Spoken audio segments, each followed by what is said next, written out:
Buenos días, me da mucho gusto estar acá en Boyacá.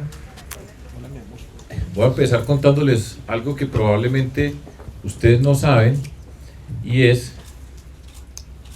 bienvenida, es algo sí que muy poquitas personas saben realmente. Mi abuelo, Fajardo, Clímaco Fajardo, así se llamaba mi abuelo, era boyacense. De hecho, mi familia, los Fajardo, esa rama de mi familia viene de Chiquinquirá, acá en Boyacá. Entonces, es un buen momento para recordar a mi abuelo, a esa parte de mi familia que tiene sus raíces en esta tierra, y pues me da mucho orgullo volver por acá, volver como político. Al mismo tiempo he tenido la fortuna en la vida de pasar, en los últimos años he pasado muy buena parte de mi tiempo aquí viviendo en Boyacá, en Sáchica, que es un pueblito muy lindo al lado de Villa de Leyva, donde he pasado momentos muy felices de la vida. Entonces esta Boyacá hoy tiene para mí mucho sentido. Además de estar con Carlos Amaya, a quien vi yo desde la Ola Verde como ese jovencito que estaba coordinando jóvenes en Colombia cuando estábamos con Antanas Mocus, y verlo crecer en términos de capital político, capital intelectual, no en términos físicos, todavía sigue bajito, pero lo he visto crecer como Messi, eso sí, ese es un buen ejemplo. Pero lo he visto crecer de ese muchacho boyacense que estaba coordinando jóvenes hasta ser hoy pues la figura más representativa del Partido Verde en Colombia, y no tengo duda alguna la figura boyacense que hoy tiene un lugar en el escenario político nacional que representa más esta tierra, con la representante, senadora, concejal, pero honrando pues ese origen campesino, el sentido de esta tierra. Y digo un par de cosas para responder preguntas que ustedes quieran hacer. Y estamos aquí en Bogotá, en Boyacá, en el puente de Boyacá. Estábamos en medio de una tempestad y aquí quiero transmitir el mensaje que leí ayer, y es nuestra disposición para ir hasta el último segundo del día 29 de mayo, hasta las 4 de la tarde del 29 de mayo, nosotros vamos a estar luchando por nuestra propuesta para ganar la presidencia de Colombia. Ya tenemos experiencia en este tipo de luchas, ya tenemos experiencia, yo particularmente toda la vida, siempre, desde que comencé a participar en política y nos organizamos, siempre hemos venido de atrás, siempre nos hemos tenido que enfrentar a la historia de que no hay nada que hacer, que esto no se, que se retire. Esa palabra la oí yo desde el primer día cuando salió la primera encuesta, como aparecí yo como candidato a la alcaldía de Medellín, que fue 0%. Eso era lo que yo saqué, la primera encuesta 0%. Y aquí vamos para la presidencia. O sea, uno no se rinde. Y la hemos luchado. Hace 4 años era la misma historia. Esto es Duque y Uribe contra Petro, no hay nada que hacer. Y nos faltó un poquitico. Y nunca me quejé porque no ganáramos, pero la luchamos. Y esa remontada coge fuerza en las 2 últimas semanas. Y el mensaje siempre tiene que ser, y nos toca hacer un esfuerzo adicional, a decir, esto no está decidido.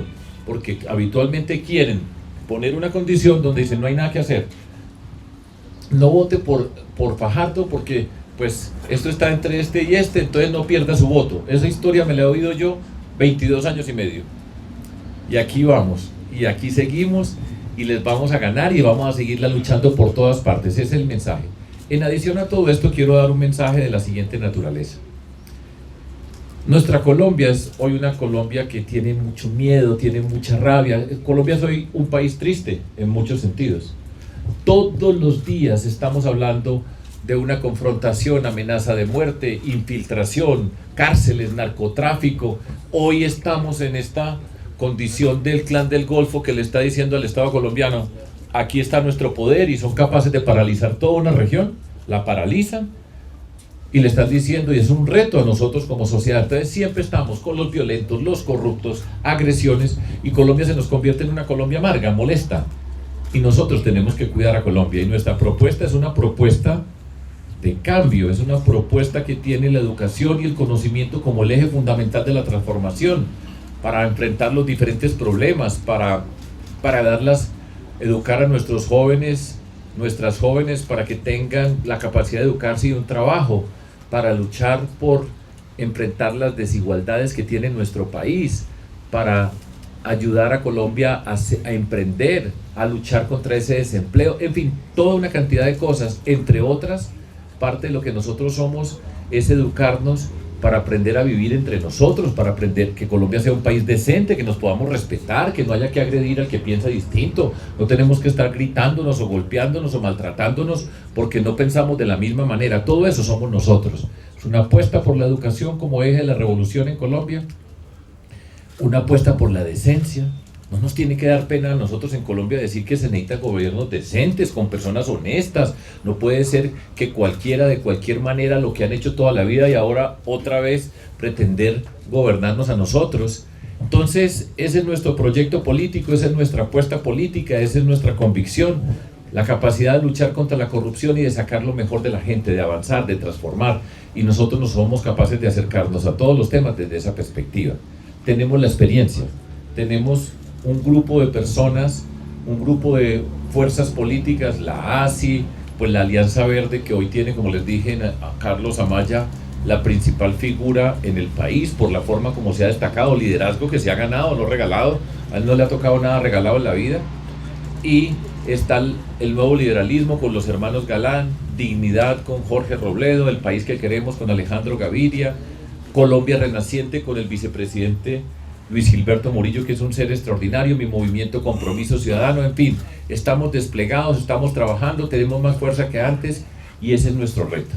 Pero nosotros queremos darle, y yo quiero darle un mensaje a Colombia la tenemos que aliviar y la tenemos que cuidar. Y nosotros no queremos ser parte de la Colombia amarga, miedosa, rabiosa, sino la Colombia que tiene esperanza, que sabe construirla, que cree en la educación, que cree en principios, que cree en valores, que cree que podemos enfrentar las desigualdades, la pobreza, el desempleo y tantas cosas que nos afligen a nosotros hoy en Colombia. Entonces, esa es la historia y este es el lugar preciso, aquí en el puente Boyacá. Como decía Carlos, si hubiera sido por encuestas, el rey Felipe sería hoy el rey de Colombia. No les hubiéramos ganado a los españoles, no los hubiéramos derrotado. Y entonces, usando la frase que utilizaron Carlos y todos ustedes en la campaña, no hay lucha imposible, ya sabemos luchar, estamos fogueados y vamos a salir adelante, y me da mucho gusto estar pues aquí en esta tierra, en este momento, en este lugar y con ustedes. Bienvenido, doctor Sergio Fajardo, Buenos días. Departamento de Boyacá. ¿Cómo te llamas tú, perdón? Jorge Herrera de la W. Ok, Jorge. ¿Cómo están?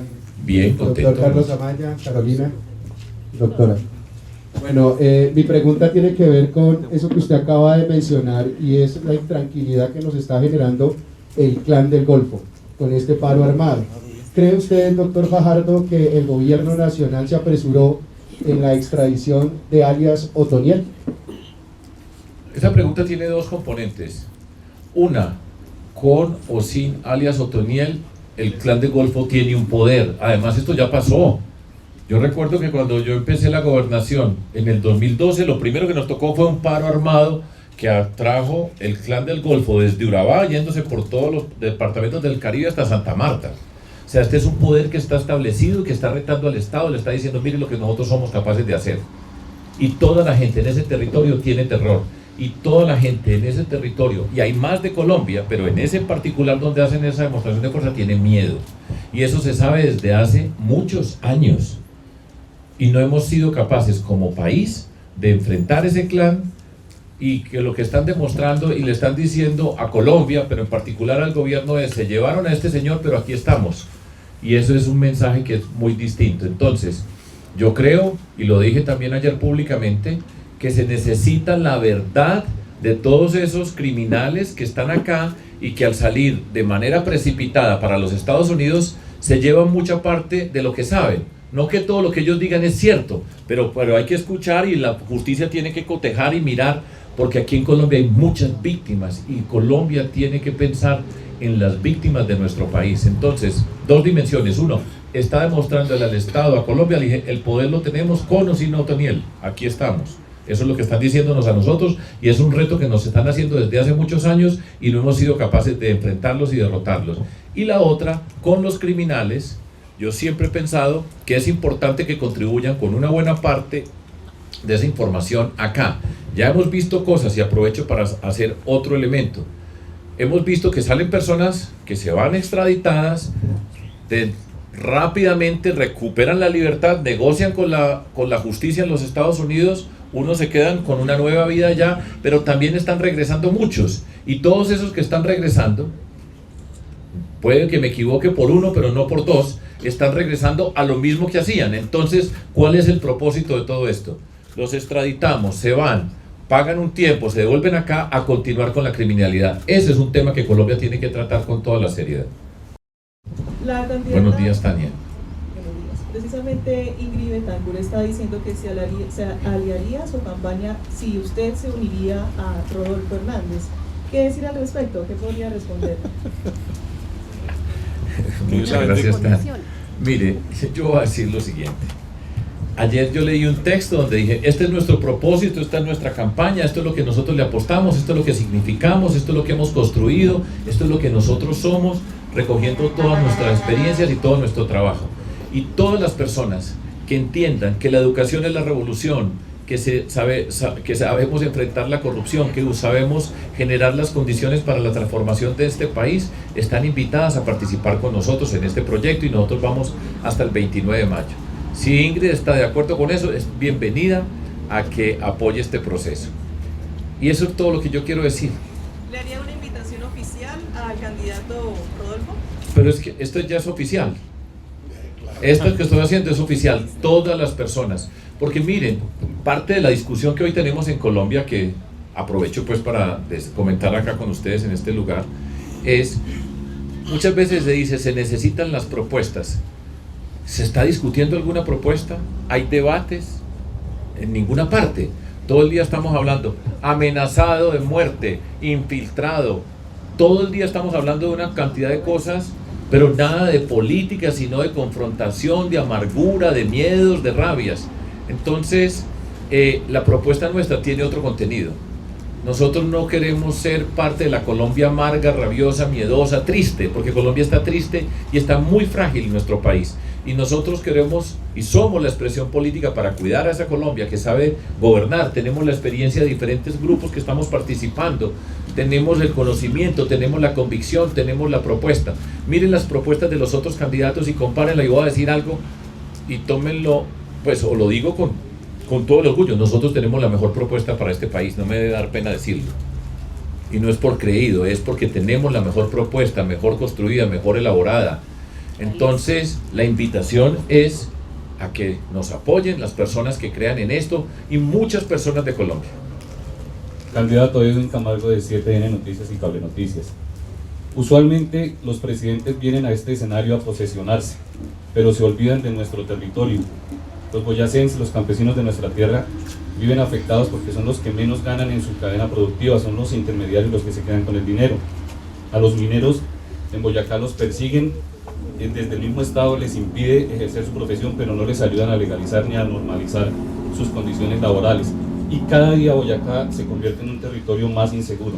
¿Qué propuestas concretas tiene usted para Boyacá, para nuestro territorio?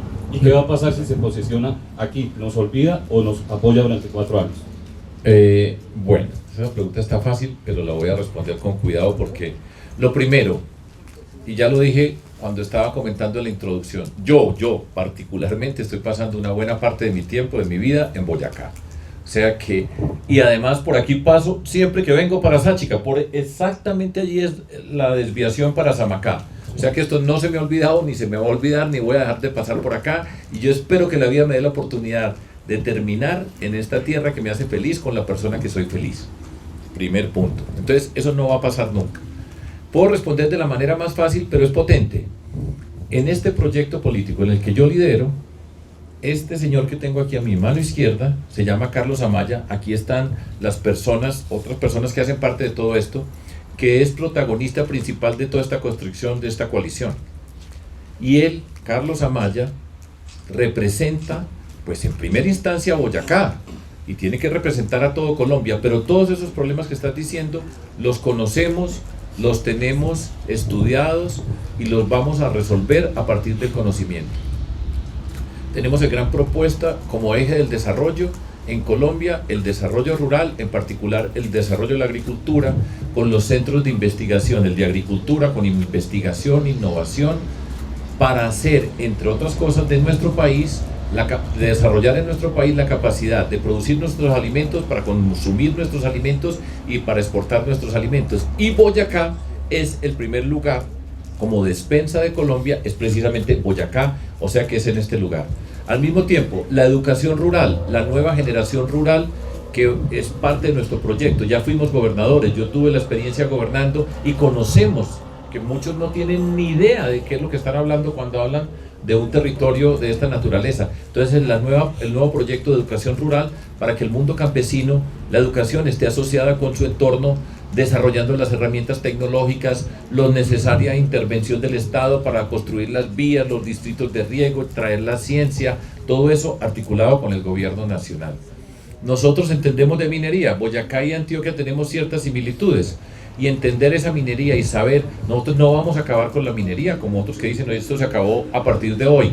Entender en qué condiciones está la minería, qué significa socialmente, cuáles son las condiciones ambientales como requisito y obligación para que pueda existir una minería, adecuarla e ir mirando la transición de acuerdo al desarrollo de todo este territorio. Nosotros lo sabemos hacer y lo vamos a hacer. Y el tema de la inseguridad, valga la pena señalar algo, este es el departamento que más paz tiene en Colombia, el departamento de Boyacá. Si Colombia fuera como Boyacá, estábamos pues es inimaginable. Yo vengo de Antioquia, que pues mire el Clan del Golfo, o sea, aquí en este departamento es donde más paz hay, pero sí está avanzando la inseguridad urbana, y Tunja es un lugar donde hay inseguridad urbana que no existía. Duitama también existe. En estos centros urbanos empieza a haber una inseguridad, y eso requiere también desde el gobierno nacional una articulación con el gobierno departamental, los gobiernos municipales, porque un alcalde de Tunja solo, sea el que sea, del partido que sea, no resuelve ese problema, porque esto ya son cadenas. Todo esto del Clan del Golfo, hay muchas que se están regando por muchas partes, que hacen la extorsión, el robo y todo eso. Ya son organizaciones criminales que no es unos ladrones de pueblo, es una articulación criminal, y el gobierno nacional no ha entendido todavía la dimensión de ese problema por todo Colombia, pero requiere gobierno nacional articulado con los gobiernos departamental y municipal. Los que hemos sido gobernantes de ciudades, como yo, y gobiernos departamentales, sabemos la importancia que el gobierno nacional esté. No es que le digan al alcalde, es que usted es el responsable. El alcalde solo no puede, y es la participación efectiva del gobierno en cada lugar donde tenemos estas circunstancias. Me estoy extendiendo mucho, pero de todas maneras lo quería explicar porque es importante, y es un importante mensaje para Boyacá. Radio Boyacá. Hola, Paola. Saber cómo está de pronto, cuál es la idea que usted tendría para hacer finalmente cumplir esos acuerdos y la implementación de los acuerdos de paz. Eso uno. Y dos, también quisiera saber de pronto qué estrategias se utilizarían para disminuir, o bueno, no sé cómo decirlo, para que se combata también un poco la inseguridad y la violencia en el departamento de Arauca. Dos cosas.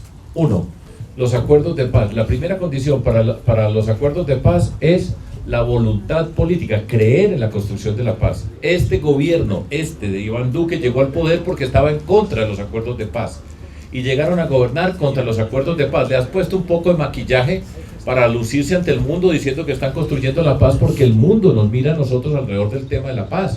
Colombia en su momento fue una esperanza del mundo, y decir, mire que van a avanzar en la construcción de la paz, y no hemos avanzado. La primera es la voluntad política, que yo la tengo, que nosotros la tenemos, los que estamos acá, los que hacemos parte de este grupo. Vamos a continuar la construcción de los acuerdos de paz, vamos a poner los recursos para avanzar con los municipios PEDED, que son esos municipios identificados donde están las mayores zonas de violencia en Colombia, para hacer planes de desarrollo en esos municipios. Boyacá pues tiene una condición especial, por eso les decía ahora, ojalá toda Colombia fuera como Boyacá y estábamos sobrados, ya tendríamos otros problemas. Pero ese es un punto muy importante. Primero y más importante, la voluntad política. Vamos a poner los recursos, vamos a atender a las víctimas que no se han atendido, vamos a hacer la justicia, la jurisdicción agrícola, y eso nosotros lo vamos a hacer, primer punto. Y el segundo, Arauca, el Chocó, lo que está pasando en diferentes partes del país. Nosotros para cada uno de esos territorios vamos a tener intervenciones especialmente diseñadas con cada uno de esos territorios, con el gobierno allá. Los que no somos de Bogotá, los que no miramos el mundo como si el mundo fuera Bogotá, porque eso pasa muchas veces, que cuando se dice desde los escritorios, nada de la ciudad de Bogotá, que es la ciudad de todos nosotros, pero esa mirada, cuando creen que lo que se ve en Bogotá es lo que se tiene que hacer en todo Colombia, no entienden las diferencias territoriales. Nosotros en cada uno de esos territorios vamos a tener unos programas especiales diseñados para eso. Por ejemplo, el de Arauca nos obliga a algo que no es lo mismo que en Chocó, la relación con Venezuela. ¿Cuál va a ser nuestra relación con Venezuela? Tenemos que establecer canales de comunicación, porque está asociado, y eso es un ejemplo que me permite mostrar la diferencia entre los territorios. En Arauca, que hay narcotráfico, pero es distinto a lo que pasa en el Chocó. Y si en Arauca no mira el tema de Venezuela, no lo resuelve. Y tenemos que establecer canales de comunicación. Así lo vamos a hacer, territorio por territorio, conociéndolo, cada territorio y con intervenciones especiales para esos territorios. Luego desde Vitama, pues de todas maneras, lo que usted acaba de decir, sobre todo que el mejor proyecto político lo tiene Fajardo presidente. Y eso lo han dicho muchos profesores, muchos analistas sobre ese plan de desarrollo que de pronto es benéfico para el país. ¿Qué va a hacer sobre la reforma tributaria y la reforma pensional, que es lo que más se toca a veces en esta campaña? Reforma tributaria. Les doy una cifra, 33 billones de pesos pensamos recaudar. Esto es técnico, pero la pregunta pues es una pregunta seria. Entonces, Colombia, en lo que recoge con impuestos, es poquito comparado con los otros países, con América Latina y ni se diga con los países europeos. Entonces vamos a recoger más de la gente rica de este país. Los más ricos de este país van a contribuir más para atender las necesidades sociales de nuestro país. El estallido social pasó en Colombia y no es una ficción. Y se necesitan recursos y las personas más privilegiadas de la sociedad tienen que aportar para construir una red de protección social y para poder avanzar en la solución de los problemas más acuciosos de Colombia. No es la clase media, no son las personas como hizo este gobierno que prometió unas cosas y después salió a cobrarle impuestos a todo el mundo y creó esta hecatombe en que estamos. Entonces ese es el primer punto. A las empresas, nuestro propósito es que las empresas tengan impuestos más bajitos. Las empresas son las que generan el trabajo. Estaba hablando con Carlos Amaya ayer. Boyacá tiene un reto muy grande y es de generar y construir empresas en Boyacá. Boyacá necesita muchas más empresas para tener empleo. Y entonces, empresas que tienen menos impuestos van a tener más oportunidades y personas más ricas van a pagar más impuestos. Y la reforma pensional, pues tiene que ver con algo que ya hemos dicho. Todos los colombianos, hasta 2 millones de pesos de ingreso, 2 salarios mínimos en colpensiones. Y de ahí para arriba, en los fondos privados de pensiones. De esa manera... Los que quieran, sí. Sí, lo que nosotros de esa manera vamos a resolver las injusticias que tiene el sistema, porque hasta 2 salarios mínimos es más del 80% de los colombianos que van a tener una pensión todos buena. Y algo que yo digo, y me gusta que me ayuden a multiplicar este mensaje, nosotros le vamos a entregar a las personas mayores de 65 años que no tienen pensión, que no tienen ingresos, le vamos a entregar un subsidio mensual de 500.000 pesos, no los 80.000 pesos que le estaban dando cada mes, que ni les llegaban a veces. Nosotros vamos a darles 500.000 pesos mensuales y lo tenemos calculado. Eso no es que me dio a mí por decir aquí en Boyacá, decir que voy a dar más plata. No, yo no ando diciendo cosas así. Nosotros somos serios y por eso gobernamos y por eso nos destacamos. Es 500.000 pesos y con esa reforma tributaria que les dije, vamos a atender una injusticia que tiene Colombia. Porque esas personas, de cada 4 personas mayores en Colombia de 65 años, solo una tiene pensión, 3 nada. Y a esas 3 ya no tienen las posibilidades de un joven para empezar a trabajar, entonces las tenemos que cuidar. Eso es parte de lo que vamos a hacer y está relacionado con tu pregunta. Y Blue Radio. Mucho gusto, Jairo. Son 2 preguntitas. La primera, ¿cuál es su propuesta para enfrentar el alto costo de vida que golpea a los colombianos? Y la segunda es, ¿va a afectar el paro armado que se está realizando en este momento la campaña presidencial, sabiendo que Gustavo Petro anunció hace algunos minutos que va a suspender algunas visitas durante el fin de semana? ¿Eso estaría también afectando de pronto algunas partes del recorrido pensando en su campaña? Sí, voy al grano. Primero, nosotros estamos en Boyacá, que es despensa de nuestro país. Cerca del 50% de la papa que se produce en Colombia viene de acá, de esta tierra, que todos necesitamos papa en nuestra dieta. Entonces, lo primero es, el gobierno nacional se tiene que encargar de conseguir los insumos donde sea que se puedan conseguir para traerlos acá y a nuestros campesinos se los tiene que dar a los precios que corresponden de verdad a ese precio y no lo que hoy están costando por culpa de esta situación. El campesino colombiano no puede asumir lo que está pasando en el mundo de cuenta de los campesinos boyacenses para alimentar a Colombia. Le toca al gobierno, tráigalos y se lo tienen que entregar a nuestros campesinos para que puedan cultivar, porque además el peligro de todo esto es, ya los campesinos están reduciendo las áreas que están cultivando porque no les sale negocio, ¿sí? Y entonces eso va a significar que vamos a tener hambre dentro de 6 meses en Colombia y eso lo tenemos que atender y ya.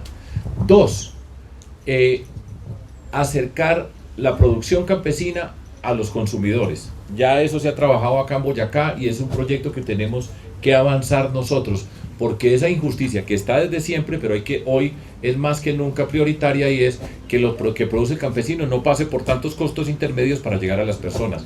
3, en Colombia hay hambre, en muchas partes de Colombia hay hambre y tenemos que tener los comedores comunitarios, los bancos de alimentos, no descuidar un solo segundo la alimentación de niños y niñas en el programa de alimentación escolar. Y 4, todos esos subsidios que se le dan a las personas con mayores necesidades en Colombia hay que aumentarlos porque tenían un valor, y con esto que está ocurriendo, cuando los alimentos tienen ese incremento, los más pobres son los que más sufren y hay que aumentarles esos subsidios para que no queden más pobres de lo que estaban y para cuidarlos para que no caigan en la pobreza total. Eso es lo que vamos a hacer con respecto a la primera pregunta de la inflación y lo que está pasando con los alimentos. La segunda. Y un plan que no todo el mundo cultive al mismo tiempo. Eso ya es parte de una organización juiciosa que vamos a hacer cuando Carlos Amaya sea el ministro de Agricultura, pero eso nos toca esperar pues un poquito. Bueno, entonces, y lo segundo es el tema esto. Pues esto del Clan del Golfo, como ya lo mencioné anteriormente, es un reto al Estado colombiano. Se lo mandaron, aquí estamos, y le paramos el país en una parte importante del país. Eso es tremendo para nosotros y esto viene pasando desde hace tiempo, pero no lo hemos resuelto y es una tarea que tenemos que resolver. Ahora, yo nunca en mi vida he tenido una amenaza.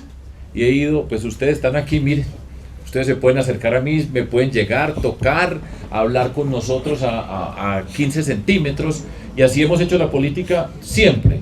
Entonces, porque nosotros no somos una amenaza para nadie, nosotros somos una expresión política que inspira confianza, que inspira cercanía, que inspira el buen trato de la gente. Entonces, en medio de todo esto, pues es muy lamentable que en una campaña política estemos, como siempre, reviviendo capítulos de Colombia. Violencia, la posibilidad de un asesinato, el uno amenazado, el otro amenazado. Hay que ponerle atención a toda amenaza. Nosotros no podemos, ya hemos visto el dolor en nuestro país y lo que ha significado la violencia en las campañas electorales, y no se puede tomar de manera superficial como inicialmente lo tomó este gobierno. Hay que ponerle atención. Pero repito, pues es una imagen de Colombia que es la que llevamos todos los que estamos aquí toda la vida, con violencia, violencia, violencia, violencia, violencia. Yo espero que no pase nada a ningún candidato, a ninguna candidata, pero nosotros somos una política que no inspira miedo, que no inspira rabia, que podemos salir a todos los lados, que respetamos a las personas, y por eso es que yo digo que nosotros somos los que somos capaces de unir a Colombia. Triviño, del periódico El Tunjano. Candidato, usted dice que usted no cree en encuestas y que usted se ve ganador. Quería preguntarle cómo vislumbra esa victoria. ¿Usted cree que va a ganar en primera vuelta, o si se va a segunda vuelta, con quién va a disputarse la victoria? Dos cosas. Yo nunca he dicho que yo no creo en encuestas. En estas encuestas he dicho algo huele mal aquí, que no me funciona. Y lo digo con toda la seriedad porque es que yo soy matemático.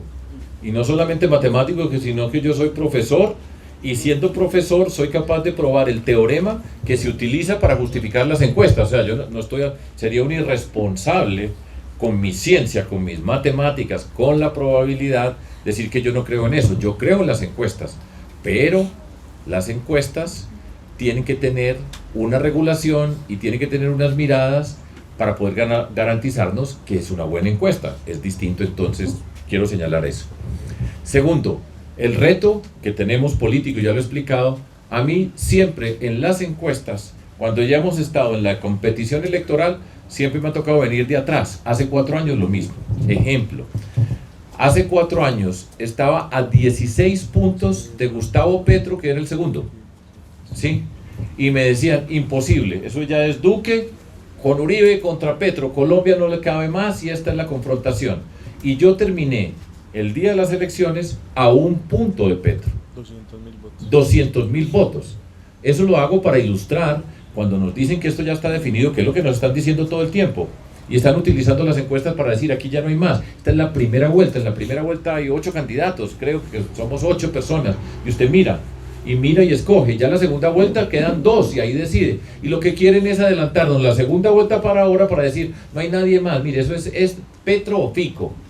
Y eso no es cierto. Y es parte de la lucha que estamos diciendo. Y a las personas que nos escuchan y ustedes nos permiten llevar este mensaje, ese mensaje dice a Colombia hay otras alternativas y repito esta historia. Y si miran encuestas en diferentes países recientes, han visto cómo las personas que han ganado no son los que van adelante, sino que ha habido personas que vienen de atrás y aparecen en el momento que aparecen.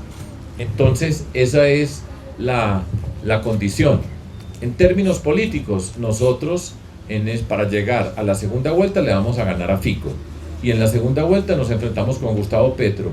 Y en la segunda vuelta le ganamos a Gustavo Petro. Ese es nuestro trabajo, para eso estamos luchando desde esta perspectiva de la política. Una política que, repito, requiere salir del miedo, de la rabia, de la tristeza. Que todo lo que todos los días estamos hablando, fíjense ustedes, nunca hablamos de un programa. No hay debate, sino amenazado.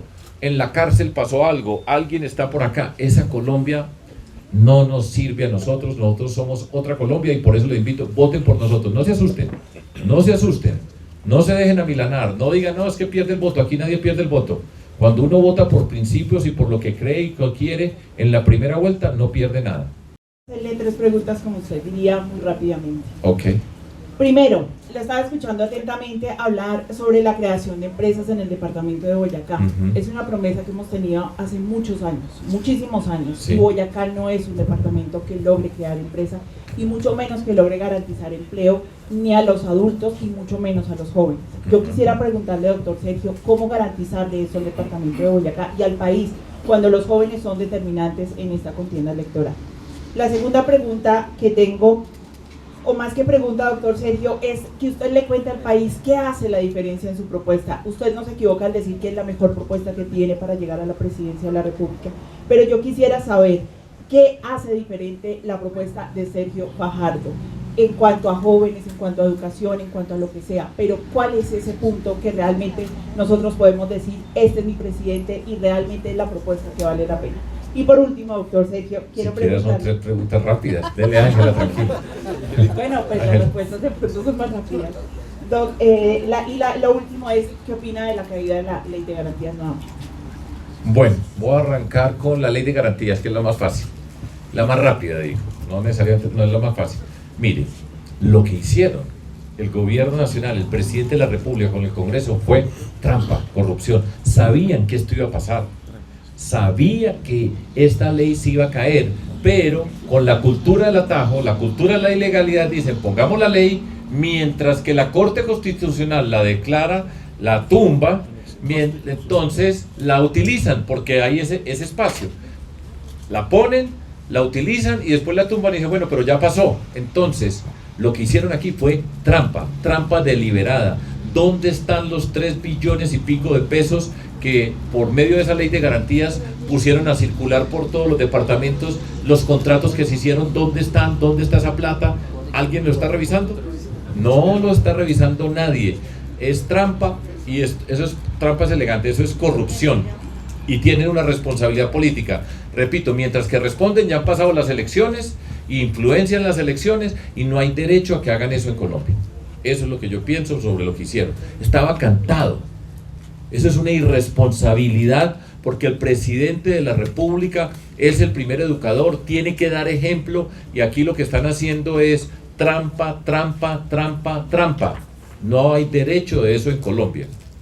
Va una. ¿Cuál era la segunda? La de los jóvenes y las propuestas. No, pero era el de las propuestas y la diferencia. Bueno, lo voy a hacer un poco. Miren, en política hay 2 componentes. Una, las propuestas, pero no se les olvide nunca la persona que va a hacer la propuesta. Porque usted puede tener el mejor conocedor de economía del mundo y le hace la propuesta, y puede ser una propuesta espectacular, pero ¿quién es la persona? No se nos olvide, no solamente son propuestas, sino personas que van a desarrollar la propuesta. Dos personas diferentes pueden tener la misma propuesta, y si es la misma propuesta no necesariamente va a dar lo mismo, porque depende de las personas, depende de la forma de la política. La forma de la política nuestra es este grupo de personas que estamos acá, que vamos a llegar al poder a conducir a Colombia. Y por eso yo siempre he dicho, mire la foto, mire el candidato, mire quiénes están al lado del candidato en la campaña. Porque esos que están en la foto al lado del candidato en la campaña, después cuando lleguen al poder son los que se van a encargar de la propuesta. Y cuando usted tiene en una foto un montón de corruptos al lado, esos corruptos cuando llegan al poder no van a trabajar por propuestas sino por el bolsillo de ellos. Mírelo muy bien. Entonces, primer punto de una diferencia fundamental y crucial es la forma de la política y la foto de Sergio Fajardo, candidato presidencial en Colombia, con quienes está al lado para manejar a Colombia. Dos, nuestra propuesta sin duda es la mejor. Y pues queda mal que lo diga yo. Yo por supuesto estoy trabajando para ser el mejor, para ser el presidente. Es como si usted está en un campeonato de fútbol, pues usted quiere ser el mejor. Eso no tiene nada de raro. Pero cuando miren todos los analistas, las personas que han, y tú lo comentabas ahora, Paco, todas las personas que han analizado dicen las mejores propuestas son las de Fajardo, porque tenemos un gran equipo, porque le hemos trabajado con seriedad, porque yo no salgo a decir cualquier cosa en cualquier lugar con tal de ganarme unos votos y llamar la atención de la gente que tiene necesidades. Entonces es la mejor en ese sentido y tiene dos condiciones. Una, como ya les dije, la forma de hacer la política, y eso me da a mí la capacidad para ser líder en la lucha contra la corrupción, pero yo estoy hablando de lo hecho, o sea, porque yo me tomo muy en serio esto, porque es que yo voy para presidente de Colombia, ¿sí? Y hay que ser muy serios, que vamos a manejar un país con todas estas dificultades. Esto no es un reality, esto no es llamar la atención de cualquier manera, sino con seriedad. Eso es un irrespeto con Colombia.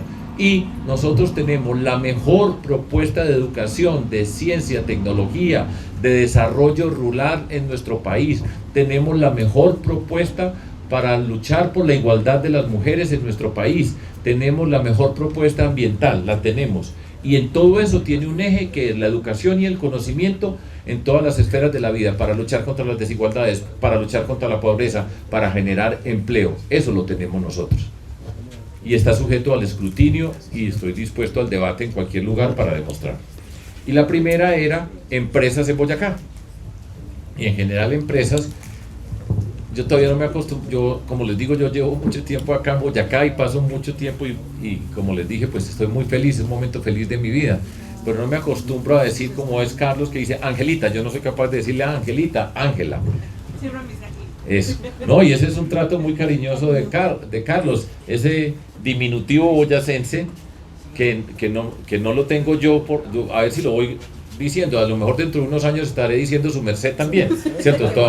Todavía digo pues, ¿cierto? Todavía tengo, y soy paisa, por supuesto, pero bueno, entonces aquí me decía Angelita, le dije, Ángela Molina. Mire, nosotros sabemos cómo crear empresas y crear las condiciones para el desarrollo. Cuando yo digo eso, lo digo por la experiencia. Yo he sido alcalde, yo he sido gobernador, nosotros hemos sido gobernadores y tenemos experiencia acerca de cómo se hace. Le voy a decir las 5 primeras formas como lo vamos a hacer en Colombia, en particular en Boyacá. ¿Cómo se genera una empresa? Pues hay unas necesidades en algún lugar para construir empresas. Entonces, lo primero que nosotros miramos, ¿cuáles son las fortalezas de Boyacá? El mundo rural, ¿sí? Para la agricultura. 2, la posibilidad del turismo. Este es un departamento privilegiado por la naturaleza. Este fue el territorio que tocó acá. 3, aquí también en Boyacá hay industria.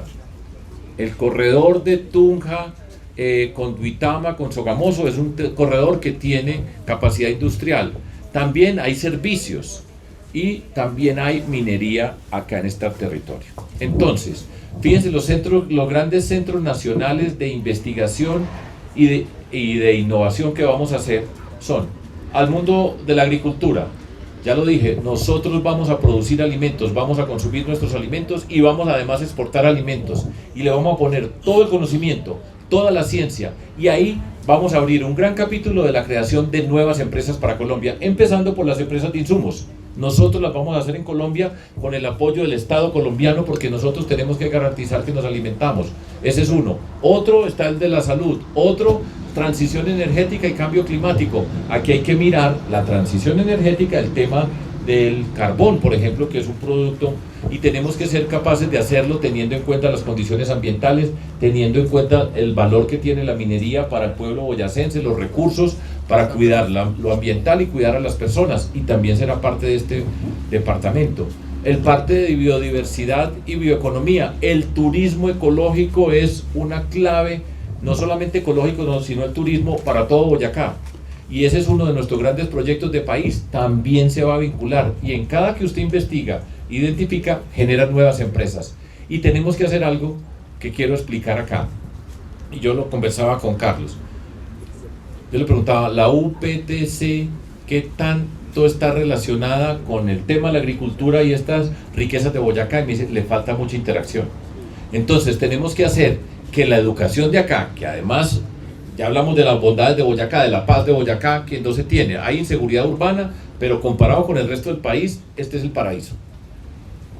Aquí la educación de Boyacá es un nivel superior al promedio de Colombia, es de lo mejor de Colombia, ¿sí?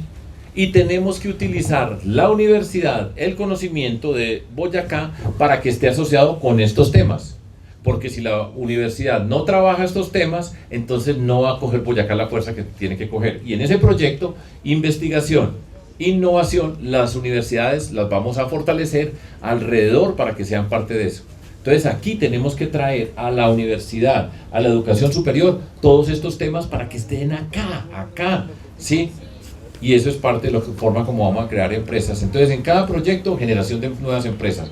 Eso se llama emprendimiento, y en ese sector vamos a tener muchas oportunidades. No veo la hora que sea el 7 de agosto para arrancar. Es el corredor de Última Hora Noticias aquí en el departamento de Boyacá. Mi pregunta es muy sencilla, creo que se la han hecho a todos los candidatos 1000 veces, pero ninguno la responde claramente. Me imagino y cuál es es, la corrupción. Ah, ok. La corrupción es, todos dicen, es el principal problema que tiene el país. Y que el día que solucionemos la corrupción se soluciona muchísimos problemas, por no decir que el 90% de la problemática social y demás que tiene Colombia. Pero lo que pasa es que yo escucho la pregunta y escucho respuestas. Por ejemplo, usted decía ahorita, miren los que me acompañan, miren que mi programa, pero no hay una estrategia que uno diga, oiga, por ahí se pueda, en un mal endémico que tiene Colombia, que es la corrupción. Es simple esa pregunta. Y la otra es muy pequeña y de pronto más parroquial, que es, ¿qué ha pensado usted que ya fue víctima de eso, para que en Colombia podamos practicar ciclismo sin que nos maten en las carreteras? Bueno, empiezo con la segunda.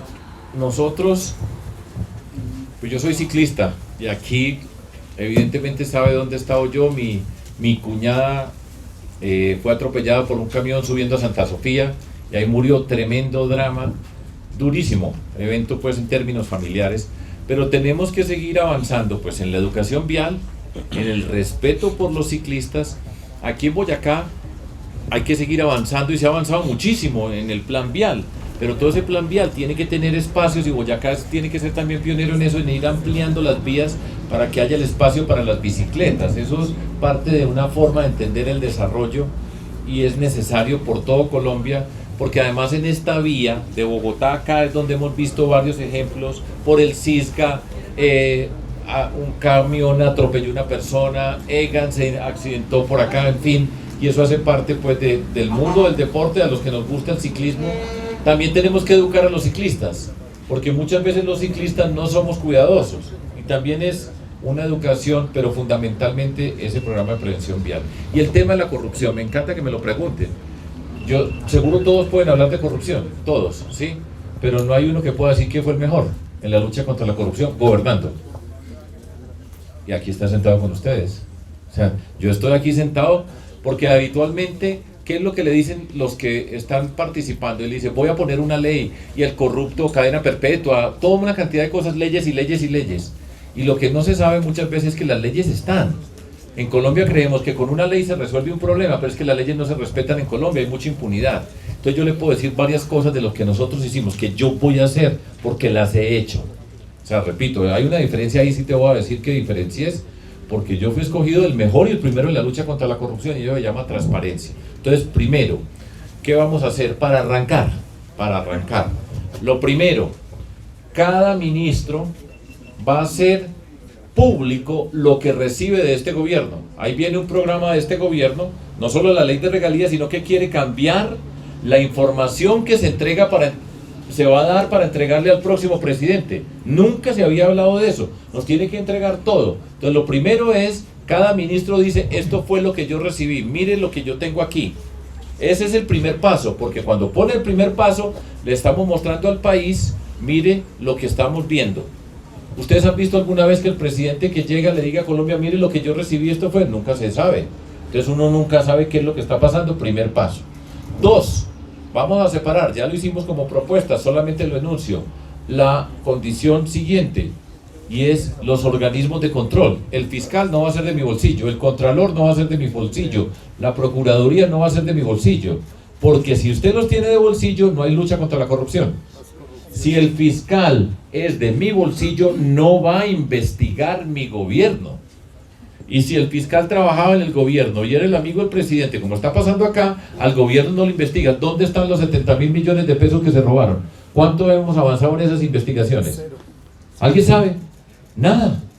¿Y cuánto hay así? Entonces, son cosas que no se ven, que es más difícil de explicar, van 2. Y en cada ministerio, cada institución del Estado va a decir, en educación, aquí es donde están los puntos críticos de la corrupción en educación.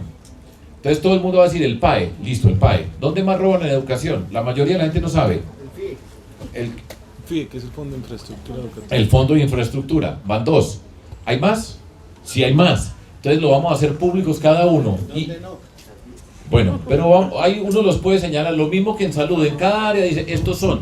Y el ministro de Agricultura se compromete a trabajar aquí, aquí y aquí, y lo hace público. Y cada 3 meses tiene que rendirle cuenta al país. Usted dijo que iban a luchar contra esto, dígame cómo van en el FIDE. Dígame qué es lo que está pasando, usted que se comprometió. Cuando usted empieza a hacer eso, y lo empieza en la cabeza, que es el presidente, entonces así se empieza a luchar contra la corrupción. ¿Y cuánto vale todo lo que he dicho? 0 pesos. Hasta el momento 0 pesos. 0 pesos, se llama voluntad política para luchar contra la corrupción. Y así es como se hace. Entonces uno empieza a hacer una cantidad de programas que sabemos hacer, nosotros hicimos, aprenderemos de otros. Y así es como se lucha contra la corrupción. Tenga la certeza que es el camino. Aquí no sabemos quién es la cabeza de la lucha contra la corrupción en este gobierno. ¿Alguien sabe? Nadie es capaz de citarlo. Está la Fiscalía y la Contraloría. No, sí, pero esos son siempre, pero siempre ha habido el SAR anticorrupción, la oficina de no sé qué cosas. ¿Alguien sabe en este gobierno hoy quién es el que está encargado del tema de la anticorrupción? Había una oficina del Palacio de Nariño. Por eso, ¿quién es? Dígame el nombre de la persona hoy en Colombia. Ustedes son periodistas y nosotros somos políticos y somos de los más informados en el país y ninguno de nosotros sabe. ¿Y ustedes saben quién es el ministro de las TICs? Valderrama, la ministra. Es una mujer ministra. Bueno. Está ahorita en el Colombia 4.0. Bueno, ¿ustedes saben quién es el ministro de Agricultura? Pero mira, fíjense, estamos nosotros, pues que somos de lo más informado que hay en Colombia. Si eso somos nosotros, párese allí en esta esquina y pregúntele a alguien si conoce. No sabemos quiénes son. No sabemos quiénes son.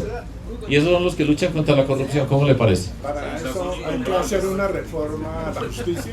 No hay que hacer este primer paso, no hay que hacer ninguna reforma, es voluntad política. Ministro, dígame en dónde son los puntos donde se roban la plata en agricultura. Aquí, aquí y aquí. ¿Qué va a hacer en cada punto? Y cada 3 meses me rinde cuentas a Colombia y dice, mire lo que hicimos. Y ahí vale 0 pesos. Primero me dice qué recibió. Después me dice dónde roban en esto. Y cada 3 meses nos tiene que rendir cuentas. ¿Así? Y le aseguro que le cambiamos la historia de la lucha contra la corrupción en Colombia. Cristian Amor, Chido Noticias. Primero, bienvenido a Boyacá. Gracias. Tengo una pregunta y un consejo para su plan de gobierno. Bueno. La pregunta es simple y creo que salió de acá. Al ingeniero Amaya, ¿le aconsejaría a usted Gobernación de Boyacá o Ministerio de Agricultura y Educación, porque hizo un papel protagónico en las elecciones y creo que merece un ministerio. ¿Usted cuál sería el consejo acá a los medios de Boyacá? Porque estamos en Boyacá. Esa es mi pregunta. Y el consejo es posible hacer un programa dentro de su proyecto si llega a ser presidente para que los presos que están en las cárceles de La Guajira se dediquen a limpiar el desierto que está lleno de bolsas plásticas. Usted estuvo, la pobreza no es solamente esa, sino terrible el tema ecológico en La Guajira, un lugar paradisíaco en el mundo. Podría presentar ese proyecto si llega a ser presidente, comprometerse con este sencillo periodista. Esas son mis preguntas y no más. Bueno, sencillo periodista. Pero bueno, Cristian, la primera, le voy a decir lo que yo le he dicho a Carlos Amaya. Estamos en Boyacá, por supuesto es la figura más destacada de Boyacá hoy en el contexto político nacional. Es una historia única con respecto al camino que ha recorrido en la vida y tiene que ser un orgullo de esta tierra. Y hay diferencias políticas y confrontaciones, eso es parte de la vida en todos lados, y en Boyacá es duro, porque aquí la política en Boyacá es de la política difícil que yo he visto en Colombia, y yo conozco todo Colombia. Pero dicho eso, entonces para esta política yo le he dicho a Carlos, mire, ya él está siendo una figura nacional y se ganó ese espacio a través de esta campaña, la forma como ha participado. Es el líder de la Alianza Verde más importante de Colombia.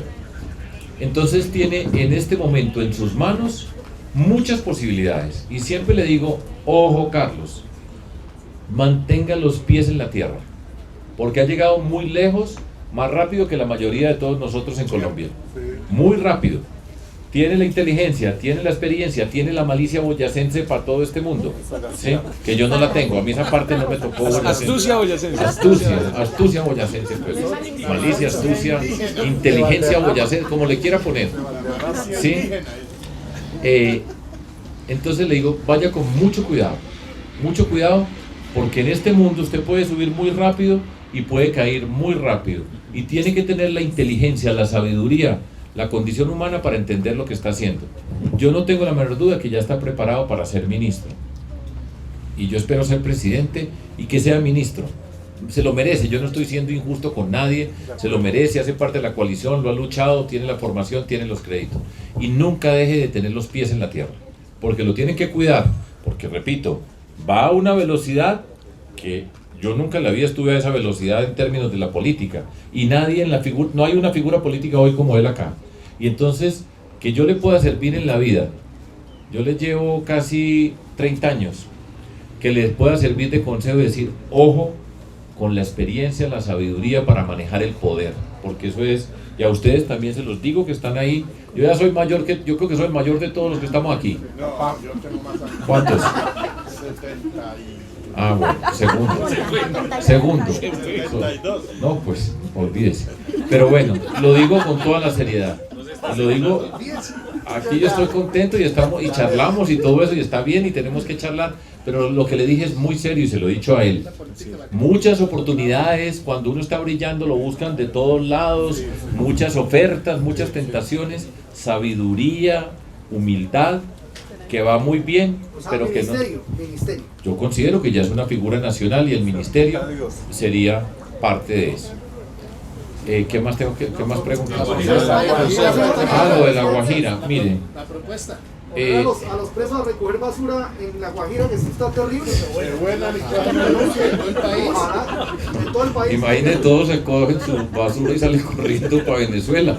No, pero es un chiste. No, mire, hay que tener en cuenta, pues, que hay una política carcelaria, hay unos derechos humanos de las personas que están en las cárceles, y no es tan sencillo como mucha gente dice, llévelos para una finca que trabajen, o que hace unos años eso se hacía, se hizo muchas veces utilizar a los presos como mano de obra, pero ahora ya, pero ahora es otro mundo, los derechos humanos, así sean presos, también tienen derechos humanos que hay que considerar y cuidar. Pero necesitamos una gran reforma carcelaria. Aparte de esa idea, necesitamos una gran reforma carcelaria en Colombia, porque lo que estamos viendo realmente es un drama de nuevo la palabra aparece, corrupción. Es un sistema corrupto. Y la corrupción, pues lo que estamos viendo. Pero bueno, se voló alias Matamba, ese fue el último. No tengo ni idea quién era alias Matamba. ¿Sabemos quiénes fueron los corruptos y por qué se voló? Ni idea. Lo mismo, ¿sabemos dónde están los 70.000 millones de pesos del Mintic que se robaron? Ni idea. Y así se le va echando tierra a todo en Colombia y nosotros vamos a quitar la tierra, vamos a poner transparencia, vamos a luchar contra la corrupción. Mi nombre es John Rubio, de la emisora lamorenita.com Tuna. ¿Cómo va a trabajar o tratar el TLC en Colombia, que justamente es el que tiene afectado al campesino y al pueblo colombiano? Gracias.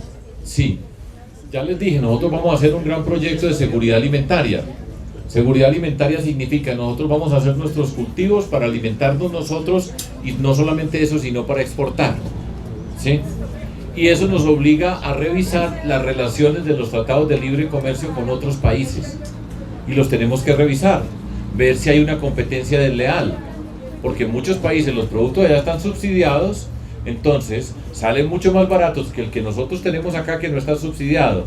Entonces, cuando uno dice que este es un proyecto estratégico de seguridad nacional, de desarrollo nacional, entonces tenemos que revisar esos tratados, a ver en qué condiciones están. Y esa es la respuesta seria. Nosotros tenemos que ya entender lo que está pasando en el mundo, que el mundo como era antes se acabó con esta guerra y lo que está pasando. Los Estados Unidos le cambió el tratado de libre comercio a México y a Canadá. Y ya están diciendo, aquí vamos con lo nuestro, ¿sí? Y nosotros tenemos que hacerle una apuesta a lo nuestro, pero tenemos que hacer de lo nuestro lo mejor. Y por eso la educación y el conocimiento. Si no le ponemos educación y conocimiento a nuestro desarrollo, no vamos a dar un brinco en todo lo que viene. Así es. Wozniak, socio de Apple, pues una superinteligencia en la tecnología, dijo que aquí podíamos hacer en Colombia el Silicon Valley. ¿Qué validez tendría para un gobierno esa propuesta? Pues mire, eso lo han dicho muchas personas. Y el presidente ha ido alguna vez por allá a Silicon Valley y se ha tomado alguna foto y gracias. Y vino y mezcló jugo de naranja con... Y mezcló.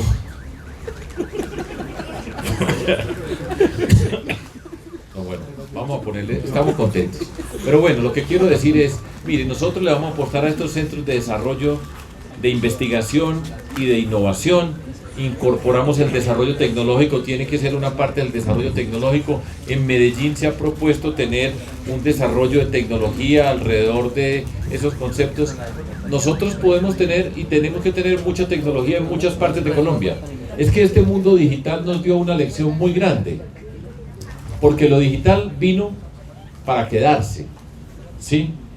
Y lo que tenemos que hacer nosotros en Colombia es montarnos en el primer vagón. Esto va a ir más rápido. Y muchas veces en Colombia nos hemos quedado quejándonos porque el mundo cambia y cuando nos damos cuenta nos montamos en el último vagón. Aquí lo que tenemos que hacer, vamos para el primer vagón y por eso vamos a hacer la Universidad Nacional Pública Digital en Colombia. No lo había mencionado dentro de todo este trabajo, Ángela. Y es incorporar el mundo digital ya. Pero no un mundo digital para ponerle suma a unos muchachos para que se entretengan, no, con la mejor universidad de Colombia, con las mejores universidades, con los mejores profesores, profesoras, con cooperación internacional, para hacer la mejor universidad digital del mundo. Nos tenemos que atrever a pensar en esos términos, tan buena como la Universidad Nacional de Colombia. Entonces esos son los saltos que tenemos que dar. Entonces la tecnología tiene que ir por todos lados. Puede haber concentraciones especiales de actividad tecnológica, puede haber, pero lo que estamos viendo es que tiene que estar en todos lados. Antes era en un lugar, ahora ya va por todos lados, tiene que haber tecnología a la lata.